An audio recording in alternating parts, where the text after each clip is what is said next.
process that involved more than 100. Investment in early childhood education is probably the best investment we can make. This is a state that takes early childhood education very, very seriously, understands that if children enter kindergarten ready to learn and ready to read, it closes gaps. It's not a coincidence that our investment, whether it's in Race to Top at the K-12 side or Race to Top Early Learning Challenge, it's not a coincidence that our money's coming here to Delaware. You got extraordinary leadership from the top.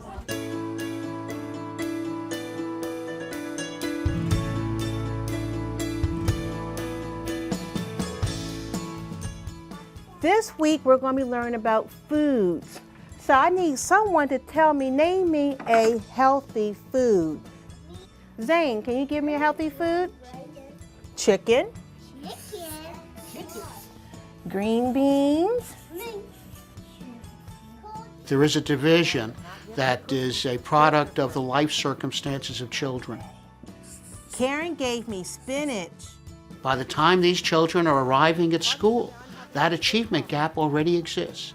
It's not because of the little children. It's not because of what they can know. It's not because of what they can do. It's because of the differential conditions that they've had to live in. We need to change that. If we change that, then we can prevent the achievement gap. Maybe not all of it, but some of it.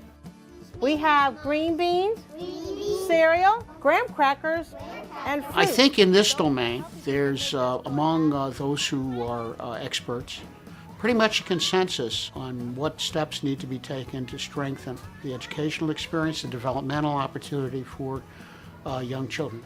And what they need most of all is an environment that's rich in all the supports that they require, not only for cognition, not only in terms of learning the alphabet, but in terms of their own development, paying attention, being able to sit still, being able to listen. Being able to get along with others, learning all those skills that are critical to everything else they will know the rest of their lives. And the key point is to get to a situation where they arrive at school ready to learn. Oh, look, it's like a family. Look at Mark Jr. found. You see that there? Head Start is a preschool program, and our main job is to prepare children to enter kindergarten ready to learn. Every moment in the Head Start classroom is a learning experience.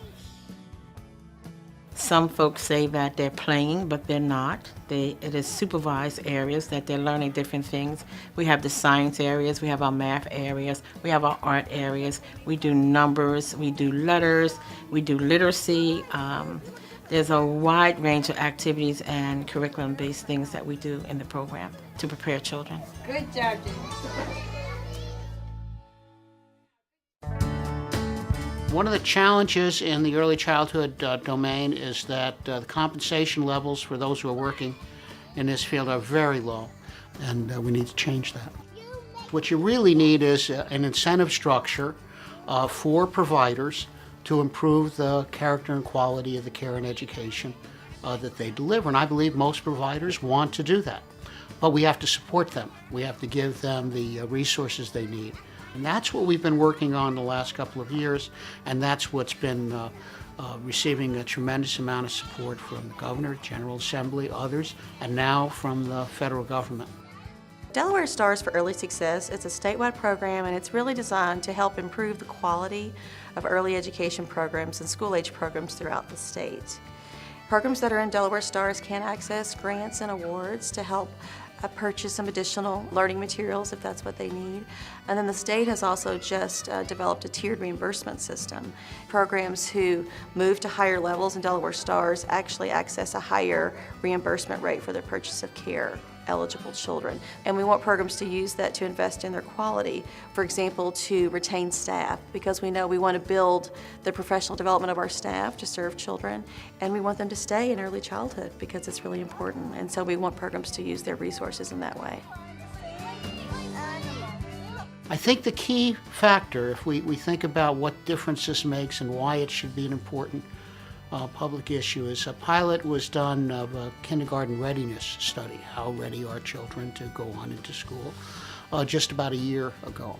And that pilot indicated that about 60% of the children were arriving at school without the proficiencies they needed to succeed in kindergarten. It's almost 2/3 of the children unprepared to succeed in kindergarten.